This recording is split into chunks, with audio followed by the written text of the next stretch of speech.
Hello and welcome now to this video. I feel like I gotta come up with a better intro to my videos, but I guess that's just I've done that with like every video at this point, so I guess that's just my introduction to every video is just hello and welcome now to this video. So anyway, whatever. So in this video, I kind of want to talk about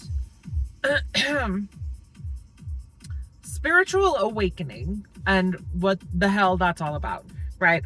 I think I might have made another video talking about this, or at least brushing on the subject. But in this video, I'm just gonna kind of get into it in terms of like, what is spiritual awakening, like actually what it is. By the way, y'all can see Sergio a little bit better than you could in previous videos, so say hi to Sergio. I'm just going to kind of talk about what spiritual awakening is a little bit more in depth in this video, I guess. Because I feel like based on what I have kind of seen online and stuff like that, where I've noticed that there's a lot of are you spiritually awake? These are the signs to look out for if you are spiritually awakening or whatever. And people will go onto these videos and they'll look at the signs, and the signs are extremely esoteric. The signs are like, the signs that they say are extremely esoteric. They're extremely can be applied in many ways. They're a little bit vague in a lot of ways.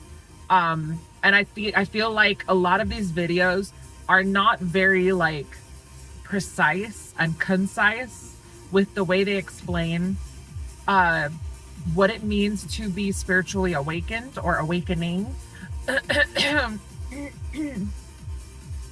Excuse me, goddamn. And something that I kind of am trying to do with my channel, with this channel, is to take a lot of these very esoteric concepts and just kind of break them down to make sense of it in a way easier to digest format, right? Because a lot of these videos, a lot of these you hear a lot of these people talking about these things, and you hear a lot of you see a lot of these types of videos and stuff like that brush on these subjects. Excuse me.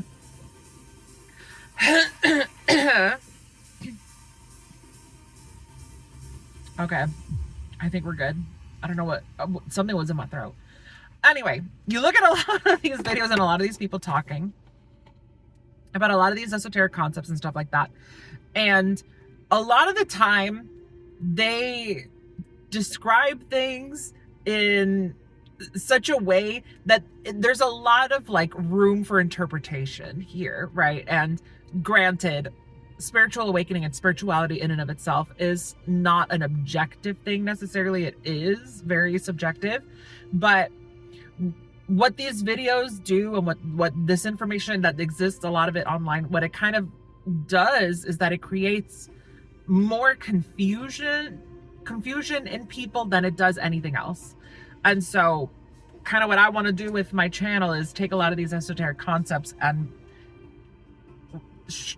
minimize the amount of confusion as much as possible, to try and explain these concepts in ways for the layman to understand, right? So that if you are not too familiar with a lot of these concepts, you're still able to understand and follow along with the general ideas of the things that I talk about, right? That's kind of the point of this YouTube channel and what I'm trying to do here. But anyway, let's get into it, right? So first, we got to break down what spiritual awakening even is. Spiritual awakening, the understanding of what is a spiritual awakening is, it's the awakening or the realization or the acceptance that you have a separation from the ego, right? And I'll explain what all of this means as I go along, but it's an understanding that you as an inherent being have a higher self, and this higher self exists within the ego, but it in and of itself is not the ego, right? So spiritual awakening is awakening to that reality, right? It's becoming aware of that reality. That's what it is.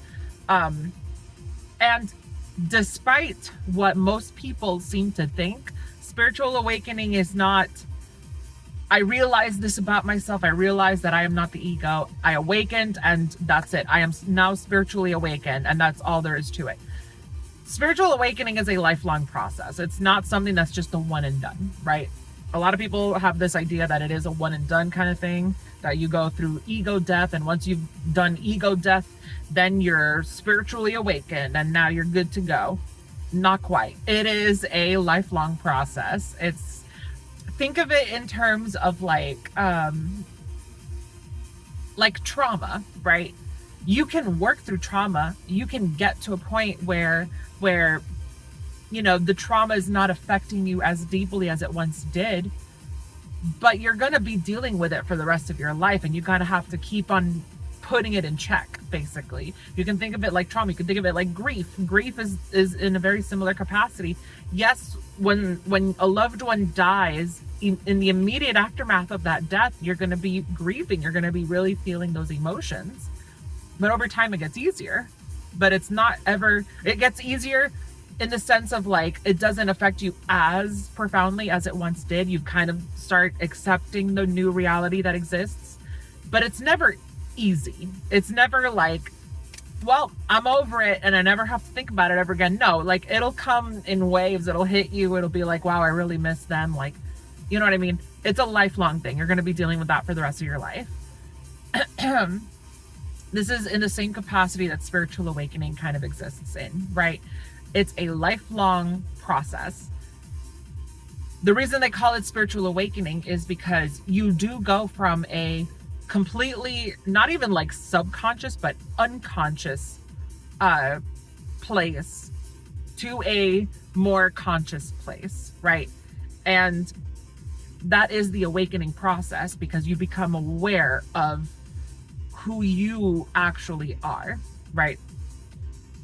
You are the essence or the soul or the spirit that inhabits this physical form, because the physical form is the ego, but you are still maneuvering the body. So even though you are separate from the ego, you still are the ego. You are still a part of it because you inhabit it, right? It like, yeah. So let's explain what ego is, because I feel like a lot of people's understanding of what ego is they understand ego to mean like narcissistic, or like, oh, you're self-absorbed or whatever. That is a very psychological understanding of what the ego is. When you're talking in terms of like spiritual awakening and stuff like that, you need to switch the way that you kind of think about these terms that are being used and think of them more in esoteric terms. Ego in this sense is not about self-absorption or narcissism or, all of those things kind of associated with the psychological term of ego or being egotistical. Ego in this context is basically saying the flesh or the body, right?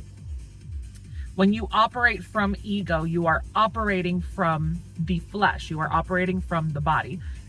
I will say, however, there is a certain level of self-absorption, even in the esoteric sense of ego, because when you operate solely from the body, you're operating from a very egocentric state of like what is immediately prevalent to you in a physical sense, right? You are not operating from a perspective of, a bigger spiritual realm. You're not operating from a higher self. You are operating from a very, physical sense, right? It's completely physical is where you're operating from when you are operating from the ego in esoteric terms. And that is a level of self-absorption, because it's kind of negating or denying this higher self that you actually are. It's kind of viewing the world from the lens of like, well, in this physical body, this is what I am, sorry, my back itches. This is what I am physically able to see and physically able to sense. Therefore, this is the only thing that's real, right? It is a little bit egotistical. It is a little bit egocentric, a little self-absorbed, because you are so focused on almost like what is immediately present to you that you are completely negating or ignoring or unaware. Most of the time it's unaware of the more spiritual realities that kind of exist outside of that purview. That's what it means to operate from the ego. Ego death essentially is, it's a very complex notion. It's a very complex thing, right? I can make an entire separate video talking about what ego death is and all the things that surround it. But to bring it into very simplified terms, very quick, like, what's that study guide thing? It's like something notes or something. You know what I mean? It's to give you the very quick, like, gist of what ego death is. Ego death is essentially killing off, quote unquote, killing off the part of you that operated from that purview that we just talked about, where you were operating from a very almost subconscious realm of like, you would do things without even really thinking about what you were doing. You were just operating based on almost instinct in a way, where it's like, this is the way that I was kind of raised. This is the kind of things that I, would do subconsciously without even realizing that I was doing it. But I would do it because that is the experiences that I had growing up and the experiences that I've had in my life. Like, it led me to have these certain actions and these certain reactions to things. And therefore I operated on that level of like, well, this is what I immediately see around me and I'm just reacting to it, right? Ego death is killing that off, killing that part of you off, and operating from, and choosing to operate from a more authentic point of view, right? And since this channel is all about the esoteric, it bears no mention to say that, of course, astrology is an aspect here, right? I'm gonna turn the music just a little bit because it's a little distracting for me, but I kind of want the background music. Anyway, astrology is going to be a factor here, right?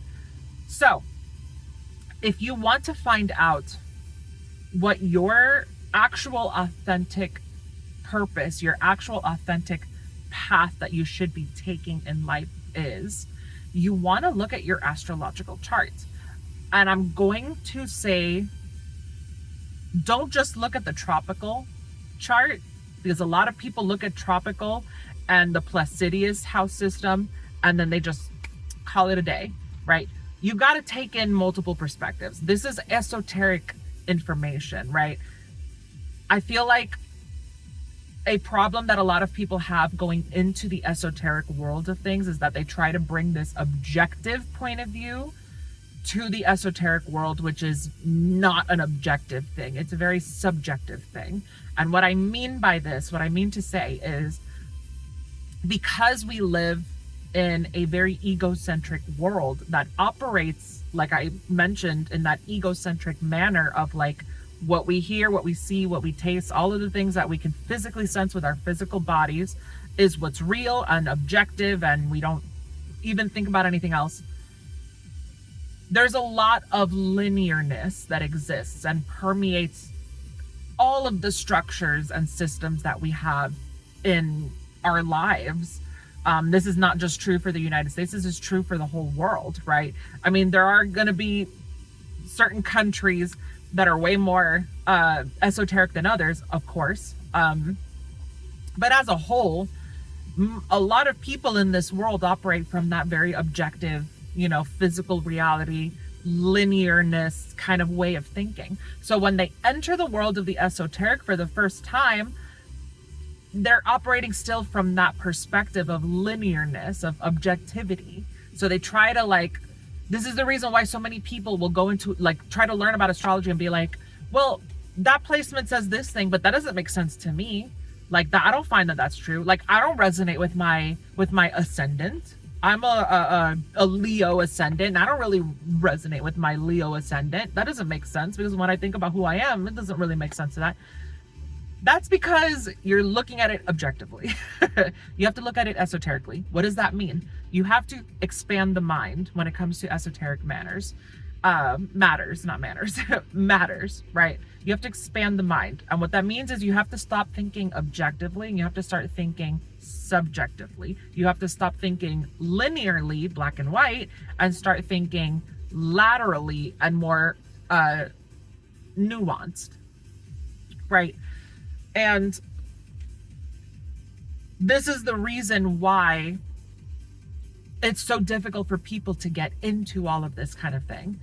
And astrology does a really good job of describing what it is that is authentic to you, but you have to think of it laterally. You cannot just look at what's written on your chart and be like, this is what it is, and objectively speaking, this is what I must do. No, it's very, you got to put in all the layers, right? There's a lot of layers to astrology. There's a lot of layers to the esoteric world, and you have to be able to look at all of them, right?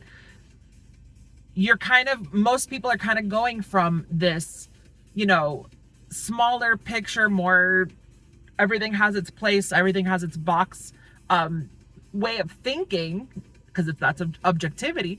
And you're having to break those boxes, break those boundaries, break those barriers, and think bigger picture. That's kind of what you have to do with astrology, right?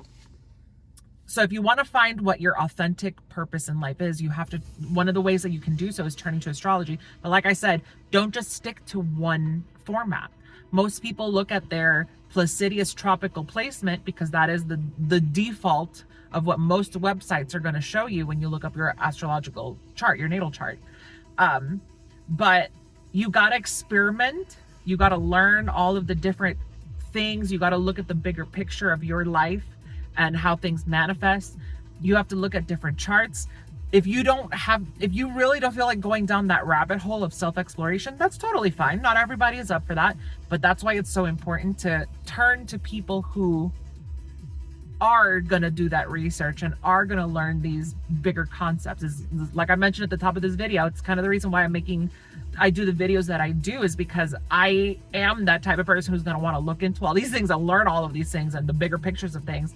And I want to bring that information to people in a way that the layman can understand, so that the people that don't really want to dig into all of that information because it's overwhelming, I totally get it, it is a lot, they can just watch my videos, or there are other YouTubers on here too that do a really amazing job explaining a lot of these things.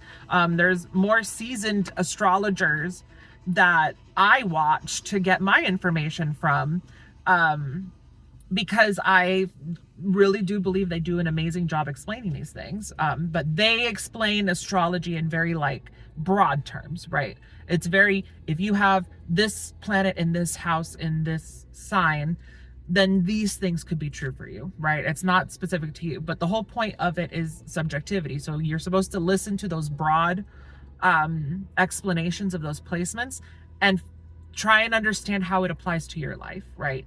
So let's say they say, for example, if you have moon in the 12th house, I have to use my own chart as examples because it's what I'm most familiar with. But if you have moon in the 12th house in Capricorn, right?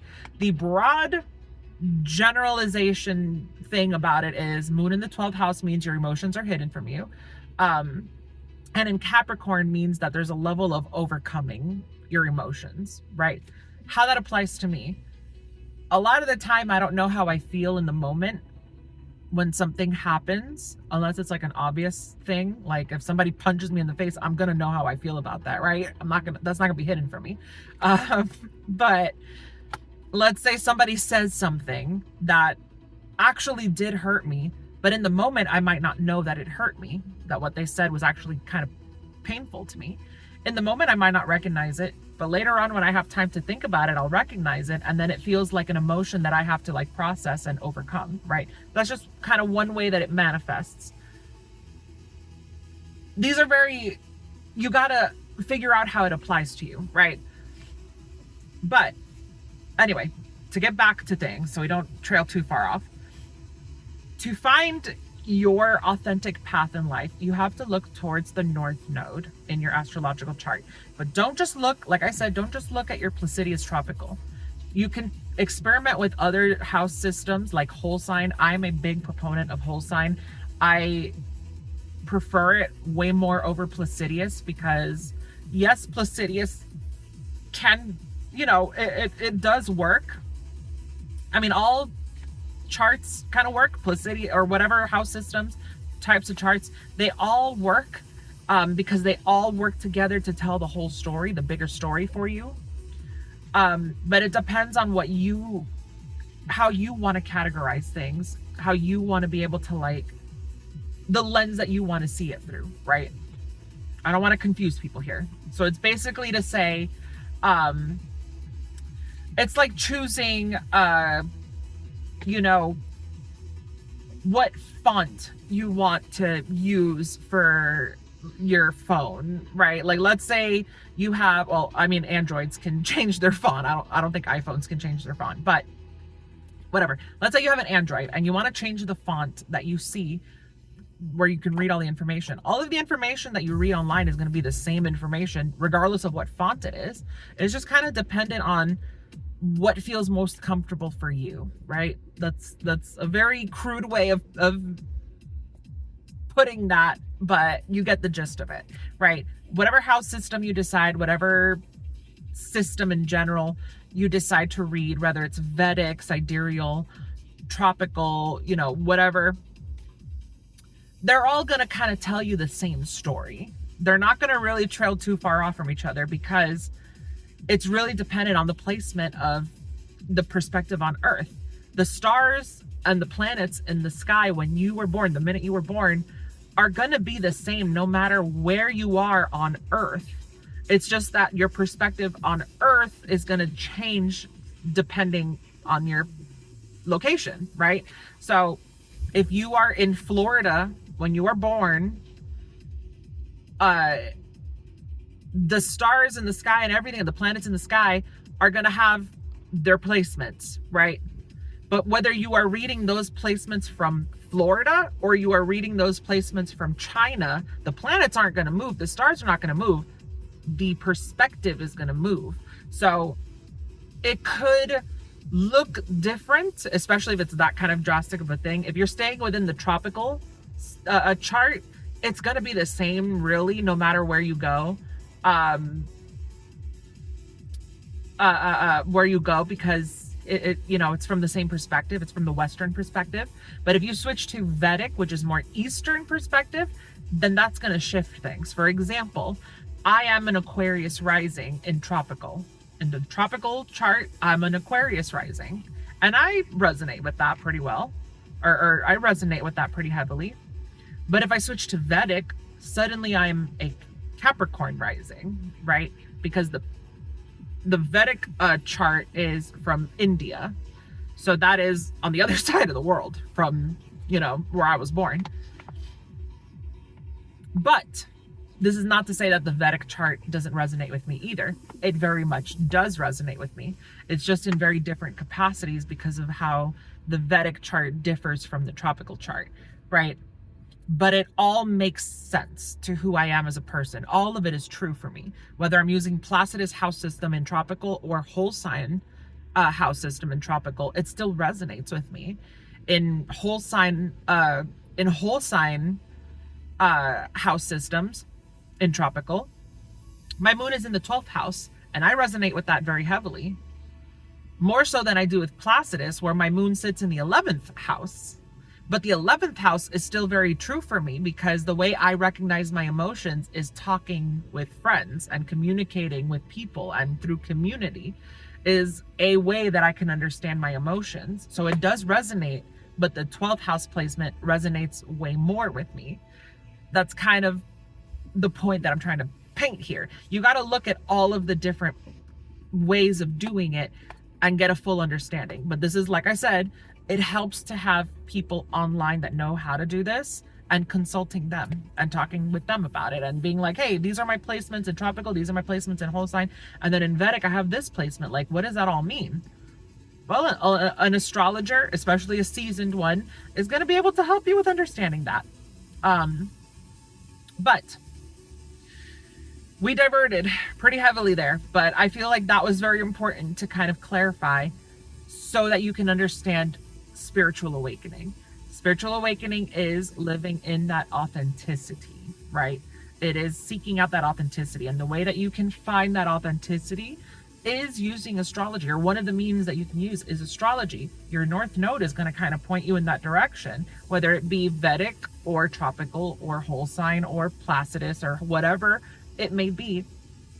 It's going to kind of point you in that direction, but you have to be subjective with that understanding. You can't look at it objectively, right? Because if you look at it objectively, you're going to say, well, my North Node is in Sagittarius in the 10th house, or in the 11th house. I'm using my North Node here in the 11th house. Therefore, that means that I must travel and that I must, have a sense of community.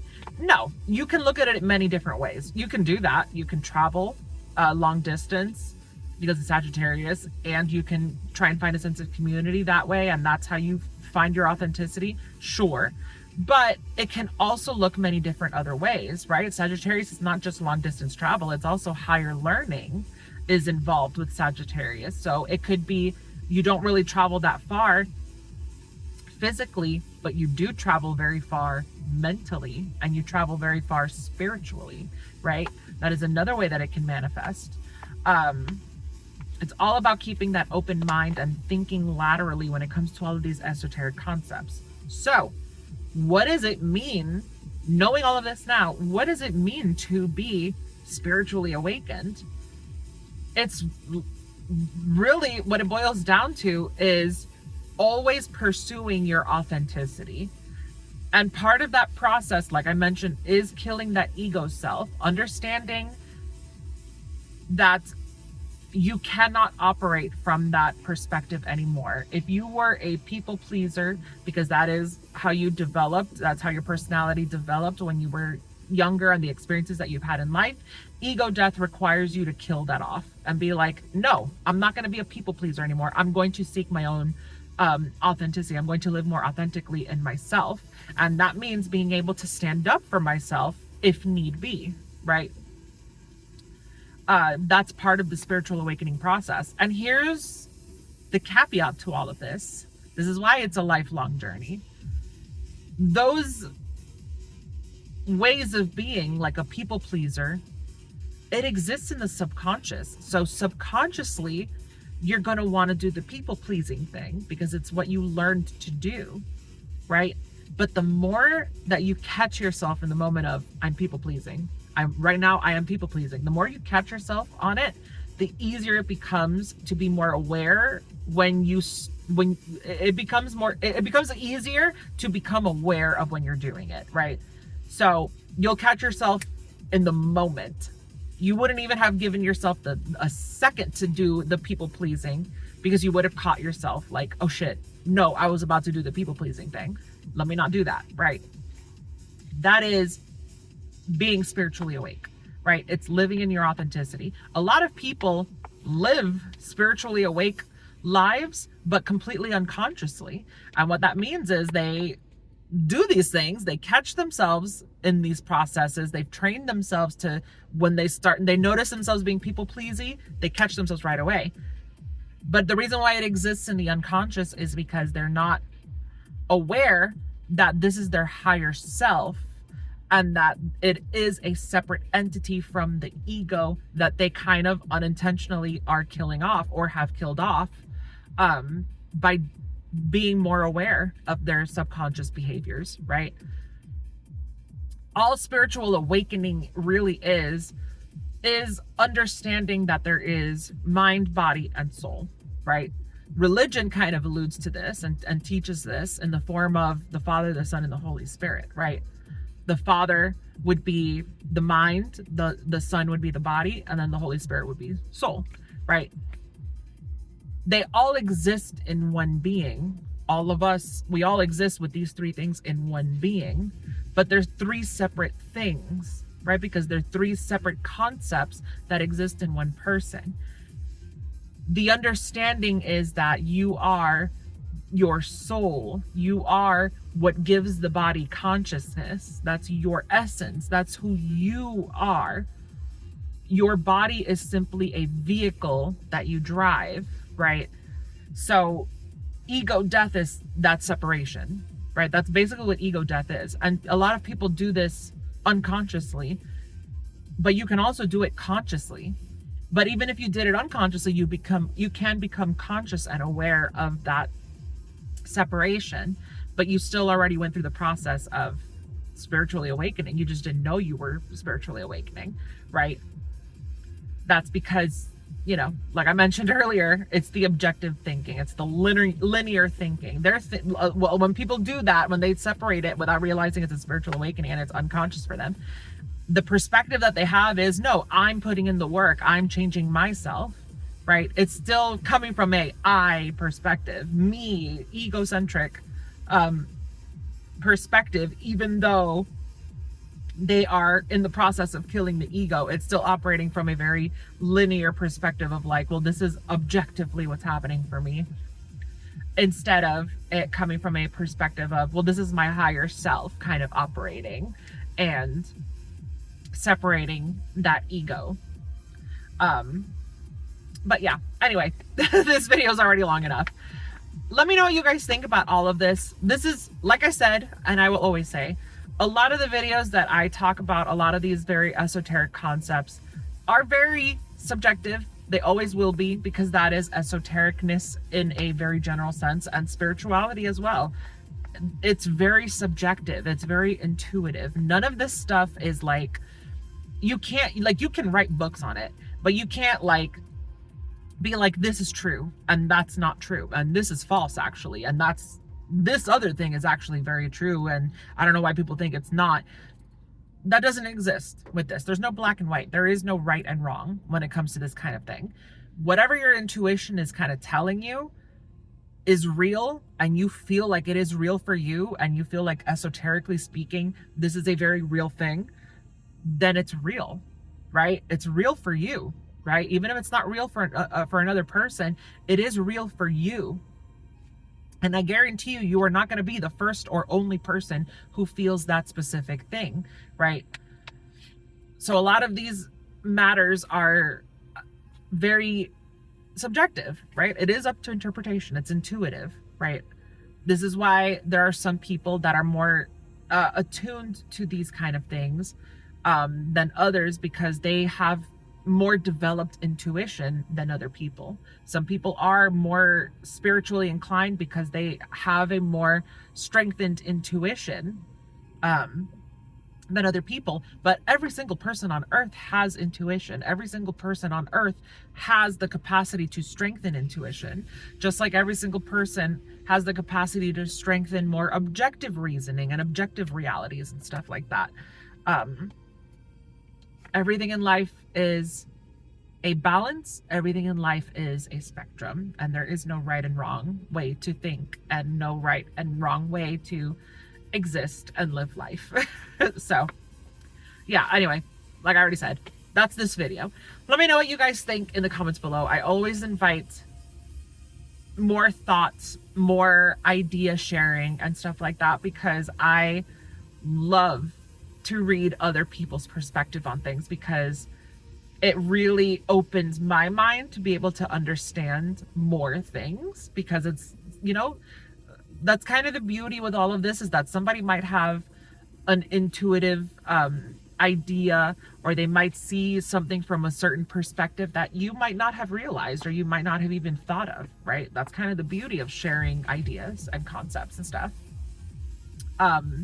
But yeah, anyway, let me know what you guys think. Give this video a like, as per usual. I would really appreciate that. That'd be really cool of you. Thank you. And then as always, up, down, left, right, pink and blue, Dance Dance Revolution, wherever that subscribe button is for you, whether you're on mobile, tablet, computer, I don't fucking know, calculator, however you're watching this video, find that subscribe button and just click that subscribe button. That'd be really great if you did that. I would really appreciate that. But yeah, I will catch you guys in the next video. Bye.